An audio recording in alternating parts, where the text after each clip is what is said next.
बादशाह ने जाकर देखा तो पहचान ही न सका कि कौन सा दरवाजा था जिसकी नई जड़ाई हुई है। वह यह देखकर बहुत खुश हुआ। वह कहने लगा, बेटे, तुम जैसा कोई आदमी नहीं हो सकता। तुम हमेशा ऐसे काम करते हो जो मनुष्य की सामर्थ्य के बाहर है। तुम वाकई हर बात में कमाल करते हो।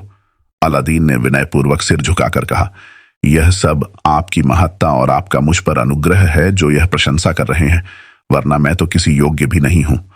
इसके बाद बादशाह अपने महल में चला गया। वहां उसने मंत्री से अलादीन के महल की प्रशंसा की।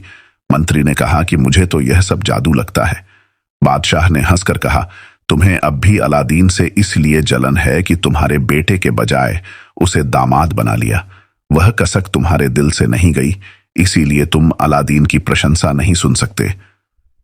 मंत्री यह सोचकर चुप हो रहा कि बादशाह मूर्ख है और धोखे ही में रहना चाहता है। बादशाह रोज अपने महल की छत पर खड़ा होकर अलादीन के महल को देखता और मन ही मन उसकी प्रशंसा किया करता। अलादीन शौकीन भी था और दिल का अच्छा भी। वह सप्ताह में एक दिन बाजार में सवार होकर निकलता, कभी मस्जिद में सबके साथ नमाज पढ़ने जाता, कभी मंत्री और अन्य अमीरों सरदारों के घर उनसे मिलने जाता और अपने घर पर भी उनकी दावतें करता। उसने दासों को यह काम सौंप रखा था कि जब उसकी सवारी निकले तो दोनों ओर फकीरों और निर्धनों के लिए अशर्फियां लुटाते चलें। इस कारण जब वह सवार होकर निकला तो रास्ते में भीड़ हो जाती और लोग उसकी शान शौकत और उदारता की प्रशंसा करते। जो भिखमंगे और निर्धन उसके घर पर जाकर सहायता प्राप्त करने में असमर्थ होते, उन्हें भी वह इस प्रकार मदद देता। इसके अलावा हर हफ्ते वह एक बार शिकार के लिए भी जाता था। कभी तो नगर के पास ही शिकार खेलकर वापस चला आता था और कभी जंगल में इतनी दूर निकल जाता कि 2-4 दिन बाद आता।